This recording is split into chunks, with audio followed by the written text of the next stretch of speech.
So did you study music in school? Yep. Yeah. Yep. So Since I'm 8. since you so okay, so you knew this was going to be Oh, your entire yeah. life. And what do we even, what is even is it, are you a music creator, producer, all the above? Like what all would you say you just so, because Every. I prepared nothing for this because It's perfect. Well, yeah. I know Mike's a music guy, and I just want to find out about him, how he got started, what he does, who he works with, Yeah. all this stuff. And I know that's what the people want to hear. So I guess let's kind of like go all the way back to the beginning. You're an 8-year-old again. Yeah, that I can tell you that. I remember that like it was yesterday. I went to Tell the I story. went to I went to school my whole life dressed like you're dressed. I went to a private school in Nassau County. It was like kind of one of those, Yep. one of those schools that you see called the Greenvale School in Brookville. Okay. And it really had it was basically a feeder school to finance. To boarding school, like prep school, Yeah. Exeter, things like that, then to finance. My brother did that. Now he works at Goldman Sachs. It's like, I had the yeah, either fortune or misfortune one day of walking by the music room and hearing what sounded like 30 beautiful angels playing harps. And I was like, what the heck? Can I curse? No. yeah. Fuck. Yeah. Shit. I was like, what the fuck is that sound? And that is the most beautiful thing I've ever heard. And I walked in the office and it was one guy with a classical guitar. It was the music teacher Yeah. who nobody in the school gave a shit about because it was like, these were, we were not, we were like middle class. This was like I don't know how we ended up at this school. This was like the upper class of the upper. They didn't give a shit about this poor guy, probably making $18,000 a year. And I was like, what is that? What are you doing? And he was so happy to see it. And his name was Dr. Stephen Heim. And he took me under his wing, gave me lessons, and I stayed. Greenville got out every Friday at 12 o'clock. How cool was that? And I never did it once my entire career in school. I always stayed after for lessons with him. Yeah. And then he kind of trained me and schooled me the right way to read music and things like that. Then I went off to prep school in Connecticut, which was sort of like it was like that school without Another version of it. Yeah. So I came back, and that's when I sort of just started growing into my own. Until recently, I would have called myself just a guitar player. Yeah. So that was around 17 years old. You're listening to 15, 16, 17, Alice in Chains, Ozzy, Dream Theater, Steve Vai, Joe Satriani. I just got lucky enough that the bands that I got really into had insane guitar players. Yep. So while other people were learning like AC/DC's Back to Black, and that was normal to them, I'm sitting there trying to learn like I didn't know any better. I'm trying to learn some John Petrucci is, but yeah, he's good. Yeah. So like one of his solos at 8, I could barely play the thing. So work. Once you can do that, now like everything else is easier than that. Once you've cut your teeth on that. So I joined bands. I was in one rock band, Visual, which was actually really kind of gaining steam in New York. And the singer one of my closest friends, he one of the first overdoses from pills that I heard of. Oh wow! He did it before it was cool. Yeah. And before you ended up in the newspaper and you were a hero. Yeah, before it was like so then that was that, and I was probably like I remember it was my 25th birthday. It was the most depressing day of my life. I was a waiter. Not there's anything wrong with being a waiter, but I had been planning. I had plans, and I'd given I've gone to college for music. I went to Hofstra, and I was on my 25th birthday. I was not just a waiter, but a waiter in Manhasset, which is a wealthy town. Right. And just that day, LL Cool J came in to eat. And my best friend Dave, who actually was just here, he just left. Yeah. Didn't tell me and slipped him a CD of me playing. Wow. And I would have been horrified because one of the New York rules and like I guess not that I'm like anywhere near honest. You just don't bother. I don't like to bother. It's like celebrities in New York. New Yorkers are weird assholes. Like we take pride like in not like we're too good to bother. Like you could sit next to the president and be like, Yeah, it's New York, leave them alone. Yeah. Like whatever. Like, Cool, cool, it's the president, but my food better come out before his because I got yeah, yeah, exactly. I got somewhere to fucking be. Plus, they have some. I have to say, have some opinion that like people are in New York to be left alone. It's like, no, you go to like South Dakota to be left alone. You don't walk up 7th Avenue. Yeah, anyway, the biggest city in the world. Like, I want to be left alone. Yeah, that comes from my parents. That story actually derives from my parents ate so back when Bill was president. Bill and Hillary were eating somewhere in a restaurant. I'm like, did you go up and say hello? And they're like, no, we didn't want to bother. I'm like, that's their job. I'm like, you could have met a president. This was before I even knew anything about politics. I was like, that would have been so cool. Who meets presidents? Yeah. Anyway, they should have gone up and be like, I don't care. I'm thinking about voting for you. Why should I vote for you? That's how you get them. You don't go up and be a big fan. They're like, they're voting for me. Fuck them. They'll go about their day. Say hello. Be like, hey, I'm not sure. Well, you don't know. Well, back then, from him, and I won't disclose which way I lean, but back then, I can respect the fact that you would have at least gotten a slick, smart, smooth answer of bullshit from Bill Clinton. Oh, he would have given you. He would have had an answer. Something memorable. So Dave gives LL this CD. Yep. And I didn't know. And right up front, we were working at Louis' Manhasset restaurant. It's like, it's basically, Manhasset's like that where I grew up. It's a little wealthy town.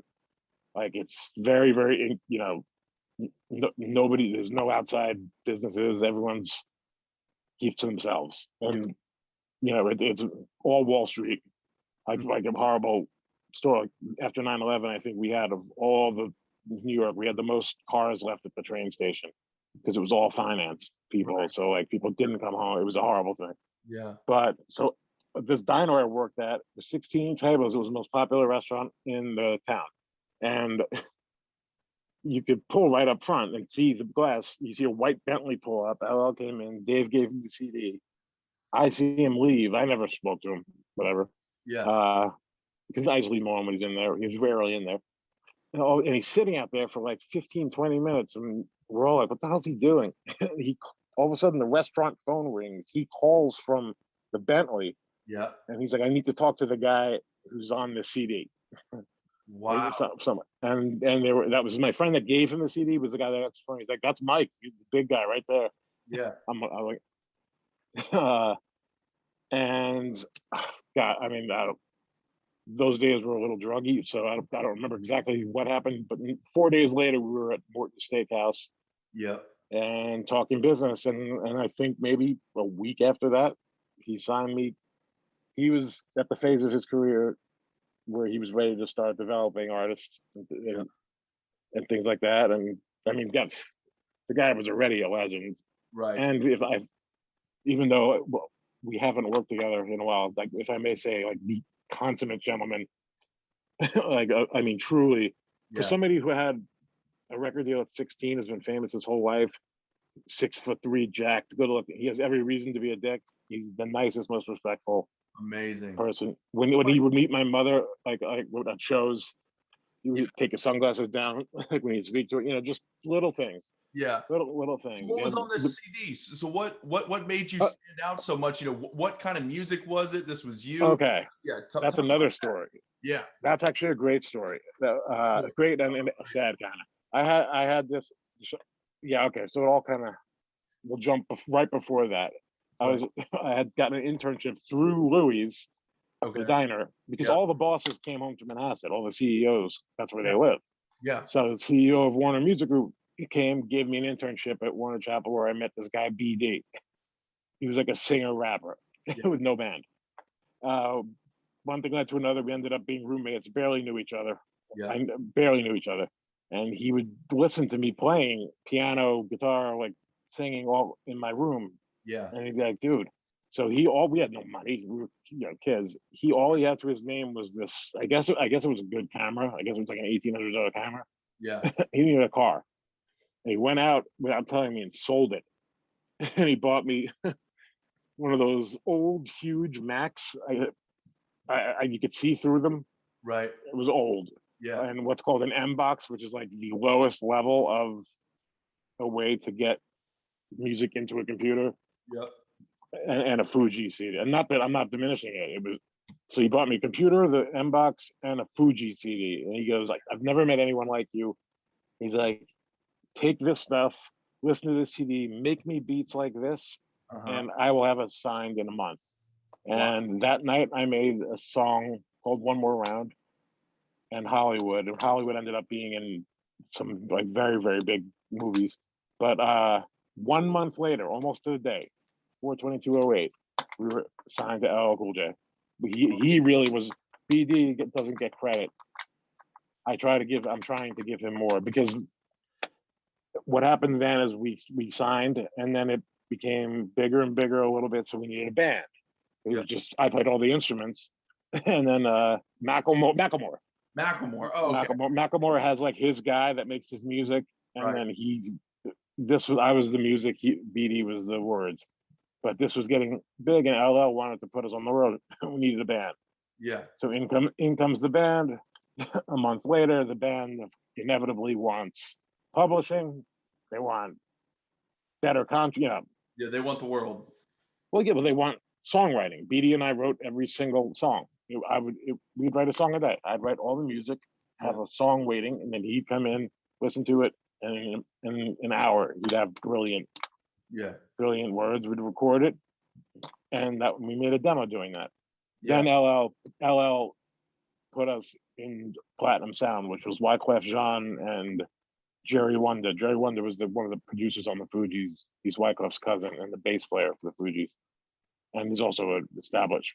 And that's where we recorded all those demos with the new band that they brought in, who all of a sudden now wanted an equal cut of the pie.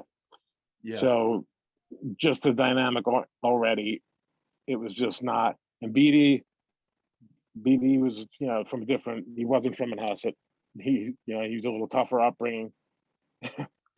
Probably the purest heart you'll ever meet, but he's a tough dude. We had a fit. He and I just butted heads a lot, but it was stupid on both of our parts. Mm-hmm. And one of the worst times was LL was actually there. He'd pop in the studio every now and then, and we had a fist fight on top of Wyclef's like $1 million SSL console. So it all just fell apart after that. That whole project was called 13.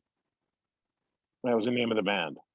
And so I stayed on, BD left. I stayed with LL. LL kind of took me in as his, like, he would have me start writing for NCIS. He had just gotten NCIS LA, the show. Yeah. You know what I mean? Which was a big deal for him, because, when music's so fickle, and, he had already had his Grammy. He was the biggest. Yeah. But he was already a household name, and nobody could know. I mean, he's like skyrocket. He's one of the most famous people. Right. So he got NCIS. That opened a lot of doors. So I was writing a lot of music for different things. One of my talents, I think, as you can tell, I talk a lot. One of my talents is, and one thing I swore to myself at the beginning, is every single room that he put me in, or really anyone puts me in, I'm going to make the most of it. I'm not going to sit there in the corner and be shy. Because with that, I would have done that with LL in the diner. If Dave didn't give him the CD, Dave Holiday. Yep. I wouldn't. I'd probably still be. I know. God knows where I'd be. But so I was like, he made that move, and that was the right move. He took advantage of the percentages that somebody's going to be in the room like that are not good. Right. So when L put me in the studio with Wyclef and Jerry, I became close with Clef. Wyclef John is another guy. He's different than L. He's not as like when L walks in the room, if your back's turned to it, somehow somebody just walked in the room. Yeah, there's an aura, there's a charisma, there's a whole thing about him. Yeah, it's 100. There's been a couple of people, and not to name drop, like Tom Hanks had that. Yeah, there are people that have it where you just like you end up playing. He's huge. Tom Hanks, also the nicest person ever on the planet. I'm not to name drop, but my girlfriend at the time, I met him through her. Yeah. But but Wyclef was different than LL. Wyclef was very quiet. He could be in the meek, but brilliant. He spoke 7 languages, insane. Like people don't know he's a classical piano player. Yeah. Plays, you know, he's Wyclef Jean, Fugees to all these amazing albums. Just ran for president of 80.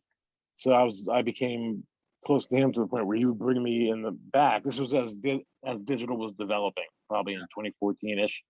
Yeah. And he would sit me down and he would explain to me like how, like, listen, what you want to do is you don't need to put albums anymore. You put one at a time, one thing at a time out. Yeah, that's what I'm going to be doing. I'm not going to put out an album. And what year was that? What's that? What year was that? I'm going to go with it was the after. I'm going to go probably between 2012 and 2013, something like that. And then when was just to backtrack to give people one more tidbit of information, the LL Cool J, when he got the CD slipped to him and he called you from when was that? Oh, that was, well, I don't know the exact date of that, but it was about, what did I say it was? Maybe 2 weeks later that we signed, and that's tattooed on my arm. That was April 22nd, 2008. Okay, April 22nd. That was the day I signed the contract with LL. So like beginning of April when he got the CD about. April 22nd, 2008. No, that's the day. Yeah. Yes. Yeah, probably, I would say. About 2 weeks later. Yeah, I've depleted some brain cells in my life, let's just say. So it could be, I would say probably sometime in April 08. And here's the other thing I want to ask you. You talked about going to digital, and then we throw it back to, selling the video camera so you could get some of the software and stuff. I mean, I doubt you would change much because you are where you're at right now. You got to work with all these people. But do you kind of envy some, how easy, not easy. I mean, it's always going to be difficult to put together something that people want to listen to. That's good. But just to put together any sort of music, any sort of song on your own, I mean, even, it might not be the most high quality, but you could do it with free software that just comes on your Mac. Are you just kind of blown away? You're like, oh my God, if I had access to that stuff, what I would be able to put together when I was, 20 years old or whenever you were getting started? Are you just like, what the fuck? Yes and no. I'm thinking back, the 20-year-old me wasn't really like, I was like a party animal. I wasn't focused. Okay, so maybe advantage. I wasn't. That might have been. See, that might have been by the time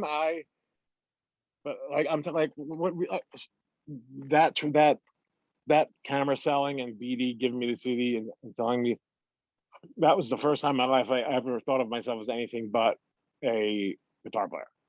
That was when I was like, oh, I mean, I've always played piano well. Right. I can sing.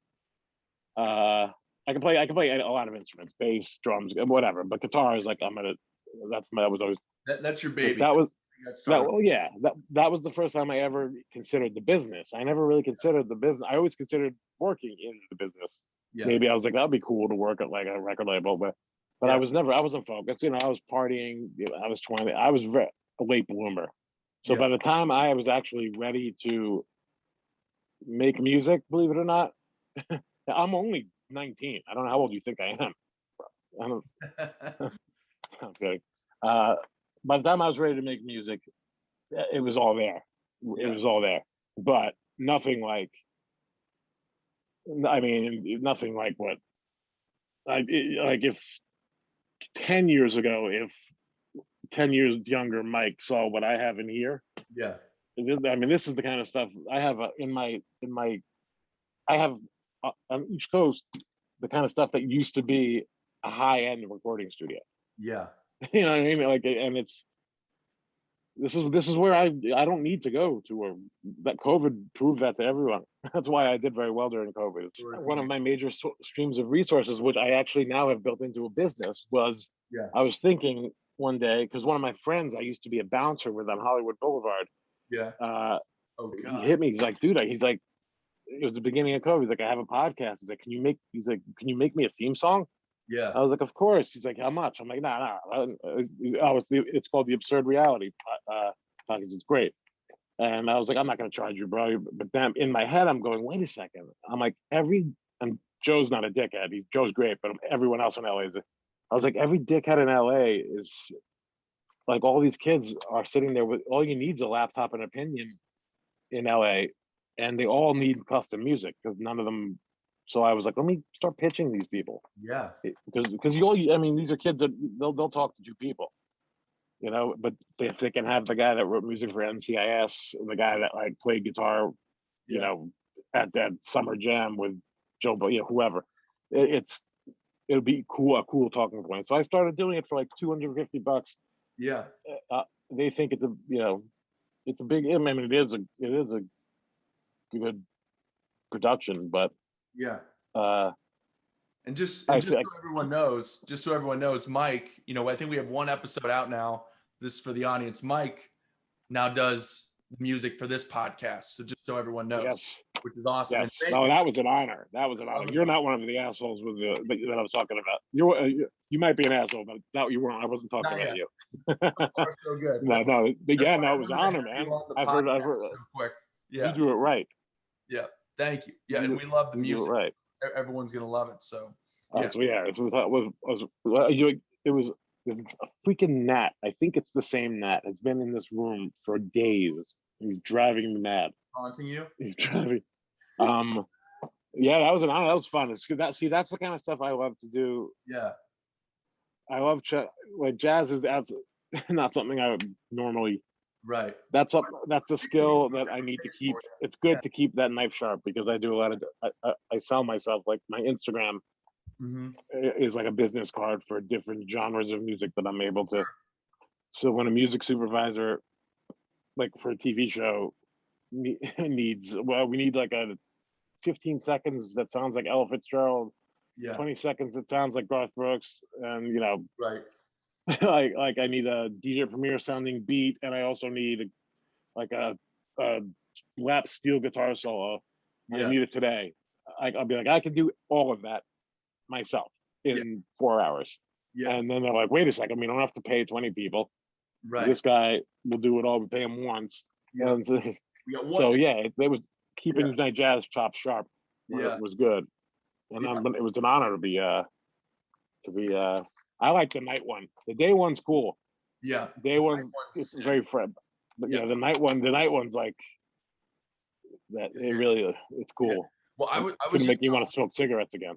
Right. Yeah. No, I was I was just so pumped because I don't know a ton about music but at the same time I sort of had an idea of what I wanted it to sound like. And I love that I could just go to someone like you who's an expert and give you basically a bunch of buzzwords and kind of what I'm going for. And you're like, boom, I got it. I hear it back. And I legit was like, this is fucking awesome. I'm like, I have no notes. I have no, tweaks. I'm like, this is right on. And I love it. Well, you said the only word I needed to hear was speakeasy. Yeah. Right. You're that was the one. But believe me, some music, I've gotten a lot less info. Yeah. I've gotten like, you get people that work for major TV shows that be like, I need it to be kind of like, but with a thing, and I'll be like, yeah, I got it. Yeah. I have no fucking idea what they're talking. Like they really do, because they're not musicians and they really, they don't know how to describe it. So I'll be like, how about this? What song do you think it should resemble the most? I'll ask them what's called a needle drop. A lot of times they'll give you a needle drop, which is like sort of something to base it off of. Yeah. Because there's you were great at describing it. Yeah. A lot of people aren't, and they're like, guys that work at high level at NBC are that way. So what they end up doing is just shopping through songs they own. Right. And the business. Some years people like me are up. Some years we're down. Some years I'm both. I'm NBC. I'm corporate and I'm independent, which is right now. Right now I have a million balls in the air. Some years I tour for 6 months. And what are you gonna do?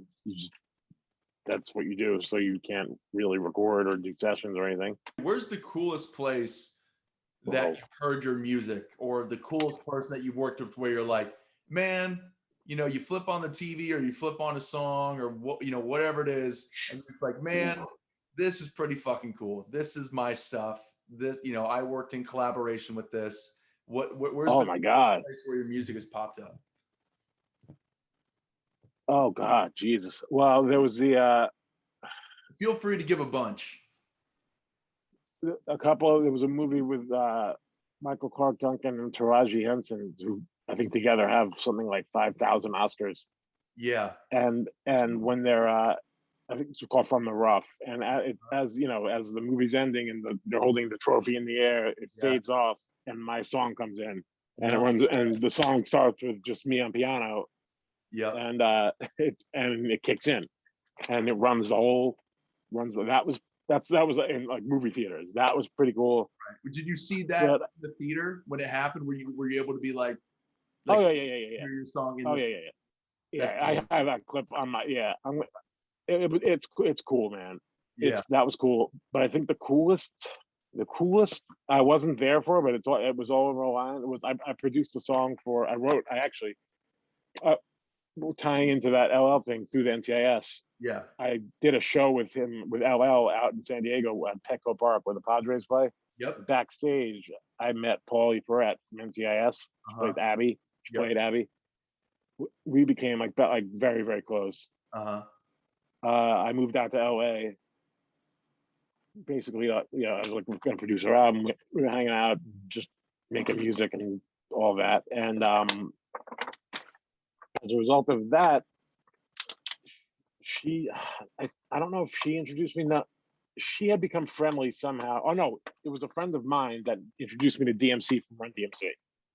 And DMC wanted me to produce, so I produced a song and co-wrote a song with DMC called "Attention Please," and it was great, but it needed a hook. And the hook wasn't. It needed a call singer, so I got Paulie. Paulie. People don't know Paulie from NCIS. Before she was an actress, she was in a punk band called Lowball. She's got, if you Google Paulie Perrette and Fear, like her music is pretty sick. That is she's a talent. She's just one of those people. Just like talented and painfully nice and pure and like sweet, Like you're not supposed to be able to do all this. You're not supposed to be able to be in a punk band, be in NCIS and be so nice. Like, what the hell? The number one drama for like 11 years. And to the point where I think she was like to the point where like she had to like, I forget what it was. She like gave her a checkbook to her business manager so she would stop giving money to the homeless. She's just such a nice person. Yeah. And she probably yet another relationship that the Mikester just ran into with a pin pulled on the grenade. There's a long list of those. But while that was happening, I got Paulie to sing on the hooks. So I had a song that I wrote the music to and played all the instruments. Yep. DMC from Run DMC was rapping on, and Paulie was on the hooks. Yep. We actually did a video. It's called "Attention Please." I'm in the video. I'm the big, gigantic white guy, the only one. But that end was a badass song. So for the first time since I guess it was the 80s, first time ever, Run DMC reunited was at the Jay-Z Made in America Festival. Do you remember that? A big, huge festival Jay-Z put on. Yep. The very first time they had played together, Run DMC and Jay was already dead. Obviously, unfortunately, Jam Master Jay was dead. It was D-Trip, I think, it was another DJ. Yep. But they hit this. They were introduced. It was like Zeppelin reuniting in the hip hop world. The first sound anyone heard was my DJ's cutting the hook to my song coming. I was like, holy shit! and you look around and I don't even remember where I was. I bet like until for like the last 3 years I've been sober. Before that, it was like a rocky up and down type. Yeah. I get it. Blowing relationships, fucking shit up I shouldn't have. Right. But I was probably like bouncing when that happened, and I probably like turned to the bounce. I'm like, dude, I wrote that song. Like I produced that, and they're like, yeah, okay, but right. and then I'll be like, you know what? I wouldn't believe me either. I was somewhere shitty when it happened, but that was the coolest That's so because that was a big deal. That was a big, and I never listened to hip hop. I had never listened. LL Cool J introduced me to hip hop. And then when I really, really, really, really, really went to hip hop school was through a chain of events, again, through the Louis. I ended up being DJ. I basically lived with DJ Premier for like 3.5 years. Who, if your fans don't know, there's a West Coast god and there's an East Coast god for hip hop producers. Dre is the West Coast. Premier is the East Coast. Gotcha. He did Nas, all the Nas, all the Biggie, all the Jay-Z, all that. So sick. 2 Grammys for Song of the Year. He's just and he was in Gangstar. Mm-hmm. He's like the East Coast. If he's like that, it's hard to explain. All right, a good story. Yes. We're at Platinum Sound. Okay. And you can tell me to shut up if I'm babbling. Platinum Sound's Wyclef's studio. Okay, it's a studio. Okay, gotcha. Just so that was Wyclef and Jerry's studio. Right. And they had because DJ Premier, not only did he make beats, but he was famous for scratching with Gangstar. So I guess he had been hired to go over to Platinum and scratch. We got over there. It was in Clef wasn't. I think Wyclef had already left. He was in Haiti, but Jerry was there. Eminem was there, and Swiss Beats was there. Yes. And Premier put this record player down. He's scratching. I'm staring at these two. I'm staring at M and Swiss, who Swiss Beats, by the way, he's a huge producer. He's like the nicest guy ever. M was nice, quiet. But I'm staring at them like, you're not drooling, but like starstruck. And I don't get, and they're staring at him starstruck. Wow. And I'm kind of like, what's going on here? And then Premier left the room, and Eminem, the only thing he ever said to me, turned to me, he goes, you have any idea how lucky you are to be in the chair you're in? And I was like, holy shit. I was like, wait a second. I was like, this guy, I didn't know hip hop. I didn't know who he was. I think that's why he liked me. Yeah. Because I wasn't on his dick. Right. I was like, this guy like outranks these guys. It was such a trip to see the respect he got for never compromising his. So anyway, I basically lived in his. I had my own place, but I like lived in his studio, did all his right hand man for years, and I learned everything there is to be about hip hop. Yeah, we had many relationships. Got to do some really cool stuff. Played on a lot of really cool stuff. Let me I want to stay on the topic of Eminem because Eminem's my guy. I love Eminem. I think he's obviously amazing. So the kid's gonna make something out of himself. Yeah, I think he's got a career in this. I think he's gonna be. He's got a chance. That kid. Kind of going back to when we were talking about like today's technology and how again, not easy to make something good, but just to make a song. Pretty easy to make a song, compared to what it used to be and what you used to have to do. I just rewatched 8 Mile the other day. Yeah, and I was such a good movie. Oh, amazing! And they were just talking about trying to get studio time and doing this, saving up. It's like, fuck, these guys now. Eminem, he just get in front of a camera, the mic's good enough, and they would just put like his freestyles on YouTube and SoundCloud, and that's it. It's crazy. It's just to think like. Oh my God, like just the difference, this movie still holds up, but how you can pick certain things out. Like you're like, you can obviously tell that this movie is from 02 or 03 and it's set in 95. Like, yep. Tell, you know what I mean? Look at some of these YouTube videos now where people are doing the dumbest stuff, but the production quality and the shots, you're like, who shot this? Fucking James Cameron? Like, what the fuck? You can shoot 4K. 4K 60, like whatever. My brother and I, a few years ago, we went and saw a movie in the movie theater. It was like, like a 7+, like a low 7 on IMDb and like in the 80s on Rotten Tomatoes, shot on a fucking iPhone. The movie was awesome. It was why not? It was in a movie theater. From what I understand, this is one of those things that everybody says. iPhone has, first of all, it's got to be a million times better quality than even when they made like Goodfellas and that kind of stuff, as far as like quality film. And I heard that it's I mean, this is a stupid factor, of course, but Yeah. it's got like a billion times more power than whatever the computer that like sent us to the moon was. Yeah. And just, we're When you beyond. those We're, things, be, you're like, what? we're beyond. I don't know how old. I'm not gonna ask how old you are, but I'm are 23. you at the age where? See, I had half my life, like my teenage years. I didn't have. I had the computers, but I didn't have this. I didn't have a cell phone until high school. So I'm thinking, it's gonna like these kids that are growing up now, like my friend's son, Mhm. like life without the internet. Yeah. It's got to be so weird. I still It's grew up. I'm lucky. I kind of. you're young. You're young, right? I'm You're 20. 23. I'm 23. Yeah, you're a kid. Yeah. So, I was born in 98. So I still Oh, Jesus grew up. Christ. I still grew up, and there were still real cartoons on TV. Like, yeah, I had kind of newer stuff, but still in the morning, there would be, like the original Looney Tunes and, Right. Tom You and could always find it. So I still kind of grew up on all that stuff. Still even I remember part of my childhood, like you get together with all the neighborhood kids and you'd come home and the light comes on. I feel kind of like that last cutoff. Like if you were born, maybe 2000 is like the last year where kids grew up with that. And really, I don't even think the iPhone came over to Verizon until I was almost in high school, like end of. Oh yeah. So I didn't have an iPhone until I was like a sophomore in high school. Yeah, iPhone was later. It was that Nokia thing.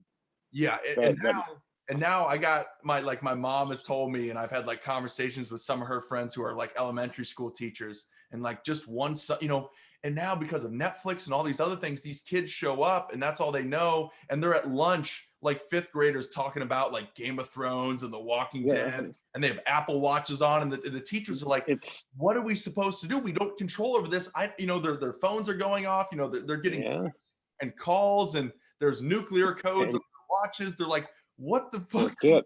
And at the same exact time, the ability to discipline is disappearing. Yeah. So they're losing. They could have been like, put your phones away, or put your phones in this box when you leave the class. Yeah. But now that could be triggering. Right. And now you get in trouble, and it's just like, anything. Comic to me, it was funny. I always secretly wanted to be one. Like I'm not funny. I'm kind of off-putting actually, but I always thought that was a really cool profession. Yeah. But they're usually pretty fucked up dudes, I think, in a cool way, like in a funny way. Right. But they'll all tell you, man, it blows. Because I was a huge fan of the Opie and Anthony show. Oh, which now, and all your Howard Stern listeners will now hate me. Yeah. But that used to be a very, very, very, very. It was right under Howard as like the second most popular show in the country for years. Now them and Howard, they were kind of like pushing the envelope. They're like, we'll just keep paying the fines, and they were kind of. Oh yeah, well they were making. They were talking like they were on Sirius XM before and podcast before it was. Oh my God! They were breaking. If you hear the stuff that they were saying on radio on regular, and it wasn't even really that they were.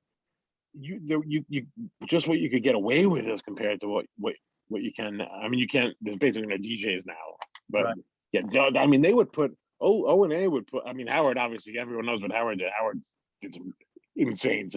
O&A would put girls in 55-gallon drums. Yeah. And drop different shit into it, like hissing cockroaches or urine, and the joke would be they'd put microphones in and. Like that would be the shame. Like it was sadistic, horrible crap, and it was awesome. I mean, the girls loved it. They were there lining up out the door to do it. Just crazy stuff.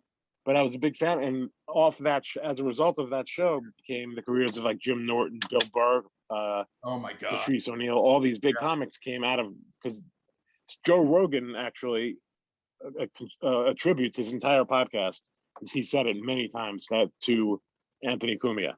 Because Anthony of Opie and Anthony. Well, Opie and Anthony are because I love Bill Burr too, and I obviously listen to it. Oh yeah. I mean, they go back and reference and thank those guys. That was the best time. All the time, and obviously Patrice, he's obviously was real close. Yeah, that was a sad one, man. He's been gone for a while, but man, what a just. They always say the same thing. Bill Burr, Rogan. Well, Rogan. I mean, it means more and more as he becomes apparently I don't even know what he is now. He's a kingmaker. He's the man, he and calls- he's just so cool. But he Yeah. always says, he's always like, the difference, and Bill Burr says it too. He's like, the difference between O&A and every other radio show. And Anthony's a very nice guy, actually. He's very accessible. He lives in Roslyn, which is right here. Yeah. Opie was a little bit of a dick, but what the difference between their show and everyone else, that what they said is you'd go in and there was no structure or bits. It's like, it was just a hang. Yeah. So it was so smart. You get, let's get three of the funniest people on the planet, like Bill Burr, Patrice O'Neill, like Colin Quinn. Yeah. And let's have them just rip on each other for 4 hours. and That makes our job easier. We just let them come in. They would sit back. Opie would like sit back. Anthony would contribute because he's hysterical. But it made for amazing radio. Yeah. And then put them so that got me really into comedy. But all of those guys, all of them, Rich Voss, they all tell you like the first and it's never like the first 4 or 5 years. It's always at least 10 are just taking a brutal beating of just not. You had Mark Normand on. Mark was on O&A. He's funny. I consider him like the new generation of, but it's got to be hard, man. How I have to watch that one because I want to know, did you get to ask him how he does his job proper? Like, how's he able to do his job when everything is offensive to everyone? We really didn't talk about that. I'm such a big fan. I first discovered Mark. Yeah, he's hysterical. He's my favorite comedian. I will go see him live. Really? Yeah, exactly. I can see that. He was with Amy Schumer first, right? He was on the Amy Schumer, kind of got him his first special. He's open for, at big stadiums and things like that. And Seinfeld's a big supporter. He's hysterical. He's there. He's arrived. Yeah, he's made it. His last special, got picked up by no one, and it's incredible. I don't know if you saw it, Out to Lunch on YouTube. It's incredible. Wait, nobody picked up, not even Netflix? No one bought it, and it's got like 7 million views on YouTube. Did he pay for it himself? That's how they do it, right? That's how these guys do it. Yeah, because he talked about, not on my podcast, but another one. So maybe he was trying to pitch. No one was like, "Hey, we like you," but that might have answered my question. Maybe he is doing good comedy. Yeah, no. It's a very tough time to say anything. Because here's what I told him on the podcast. I'm like, I'm a fan of comedy. I got a sense. I got a sense of humor. I really do. Some things aren't my style, but I'm never the one where if someone says something super offensive, I'm just like so turned off by it. Like, I don't care. Nothing offends me. Can't be. Right? You can't.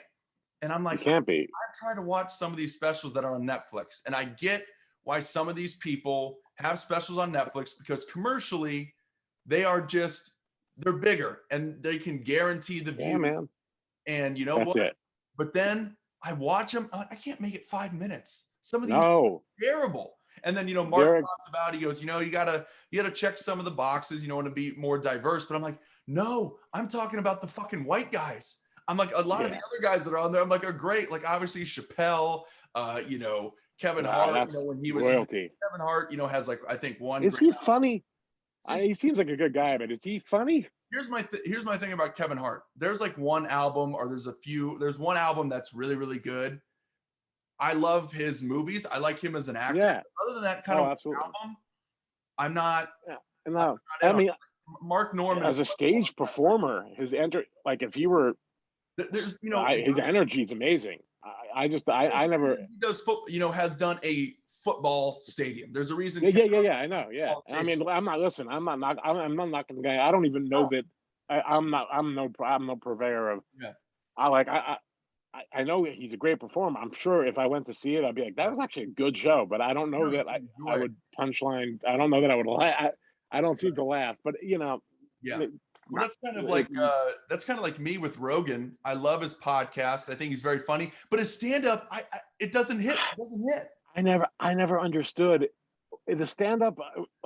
I explained it a little bit to me. And by the way, for the record out there, we're not trashing Joe Rogan. Rogan's the man. I love Joe Rogan. But when I would watch his podcast, I'd be like, he's a comedian. Like, he's amazing. And he's like an amazing, cerebral, interesting, great This is like great when I'm watching. Even back when it was like with Red Band, who's a fucking weirdo. Yeah. But I was like, this guy. I was like, how is he a stand-up? I was like, because guys like when he'd have stand-ups on, they'd set him up with like something funny. Yeah. And he just go dead. Maybe because he's so stoned all the time. But well, I did see a couple of his stand-ups, and there were some things where I was like, all right, that's pretty funny. Like, but he's also so jacked and like I don't know. He's like so. What an interesting. Is he an interesting guy? He'd fucking kill both of us. Yeah. At the same time, well, there's he's like a podcast is so good. I mean, he's just a genuinely curious person.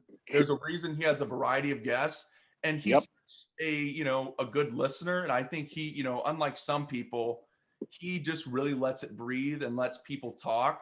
And and I love the non-judgmentally, because he'll have a scientist on. And he'll be like, he'll read some articles, kind of what they've done. And he goes, this is kind of what I want to talk about. I'm going to set them up and just get the hell out of the way. And you can tell learning and taking it in, and he'll jump in and interject, be like, okay, I want to stop right here because I want to know a little bit more about that. Or can you explain to people just what that is? And I think that's great. And I think his podcast is amazing. Another guy, Bert Kreischer, his last special was horrible. He's a little wacky for me. He's a little wacky. I get it. For me, you are fat and you don't have a shirt on and you drink beer. Yeah, and you're loud. And you have this story called The Machine. We get it.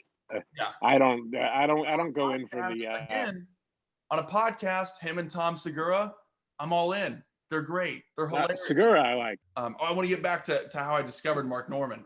when we got something. Yes, I'm sorry. I'm like ADD. You gotta get. No, you can tell me to shut up anytime. I love the comedy. So my sophomore year of college, it was August of 2017.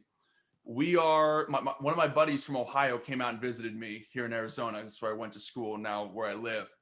And we're just watching Comedy Central. And Mark Norman was on. He had a Comedy Central special once upon a time. And we're like, who is this guy? This guy is hysterical, right? So we look him up on Google. And sure enough, it pops up the next night or that weekend, he's at the Tempe Improv. And my buddy which is, I live in Tempe. And my buddy goes, dude, he's at the Tempe. Like, where's the Tempe Improv? Or I go, dude, he's at the Tempe Improv. He goes, where's the Tempe Improv? I go, and it was at night. I point out the window and it's lit up. I go, it takes 5 minutes to walk there. I go right there. I go, we have to go. So we go and we see him, we take a picture after, he kills. And then, and I had followed him since, right? A little off and on. And then this past winter, January 2021, I just get back from Christmas break, visiting family in Ohio. I'm taking a walk on Mill, kind of where all the bars and stuff are, right. In Tempe. And I was thinking about crossing, I'm going this way. I'm thinking about crossing. I'm like, no, I'm going to go this way. So I end up waiting. So I don't walk that way, which I had the little walking man to go. So I end up stopping. I have to wait on the light to change so I can walk. And I'm just hanging out. I got my headphones in, just look to my left. Mark Norman walking right towards me. I go, that's so fun. I was like, Mark Norman, like, what's up? Are you back in Tempe? Because I was I signed up after I saw him. I signed up for all the emails from the Improv, right, to see who would be coming to to town. So, and I never got an email. He was supposed to be there in May of 2020, but of course that got canceled, and had to reschedule. So, but I never got another email that he was going to be back in town. So I was like, oh my God. I was like, I'm so glad I ran into you. Otherwise I would have totally missed him. And and I just literally ran into him, and I went and my roommate and I, as soon as that happened, I got on my phone, I got tickets, and then we went and saw him that night. That's so cool, man. He's a good guy. He seems like a good guy. Great guy, just like how he'd be. I go to take the picture. He's a normal guy, yeah. Let me put my sunglasses on. I'm a bit hungover. And I even told him the story about how we discovered him, and he thought it was cool. And then again, I just reached out for him. I really wanted to do something big. He was my 100th episode on this podcast. Yeah, how did you get that? That's like, I didn't know that not only was he big, but that he was your favorite. That's the big deal for you. Congratulations. Yeah, thank you. I mean, that's awesome. He even DM'd me back because it's so crazy, isn't it? When that happens. You know what? I'm just going to go for this. Like, fuck all the other shit. I'm just going to go right to the man himself. Be like, hey, Mark, huge fan. 100th episode. Would love to have you on. You're my favorite comedian. And it was cool. I had I bought one of his comedy shirts, some of his merch. I had it hanging up in the back. And we did about like 45 minutes. And he was just. That's amazing, man. I mean, he was a blast. I mean, he was on. He was funny. I mean, he didn't. That's so cool. He didn't sleepwalk through it. He took it. He was great. Wow, and obviously 45 minutes that's a chunk. That's a set, man. He gets paid. He did an hour. That's really, really special for me. So he was. That is special. Congratulations, man. That's great. Yeah. I know that was a big deal for the show, but I didn't realize it was also your. Oh yeah. Isn't it crazy when they answer you back? Yeah. That never changes. No matter that never changes. It's always like, holy shit. Why? Again, something I've heard on Rogan. I don't know who was on, but it was a big movie star, and maybe it was Rob Lowe, right? At the peak of his powers, that guy is handsome. Pretty handsome guy, right? Yeah, he's a handsome guy. I can say that. All the handsome guys. But they were talking about, isn't it weird? Maybe even Rogan brought up this point. I don't know who was on, but no matter how famous you get, the people that you looked up to before you were famous or you were just coming up are always going to seem like the most. Oh yeah, so if Rob Lowe thought, like Paul Newman. Yeah, Paul Newman was cool, and Rob Lowe, grows up to be way more famous than that person. They're always still going to look at them like, of course, oh, God, that's so and so. It's like, who cares? You're fucking Rob Lowe. But that's just like, yeah. So I mean, it's an interesting dichotomy.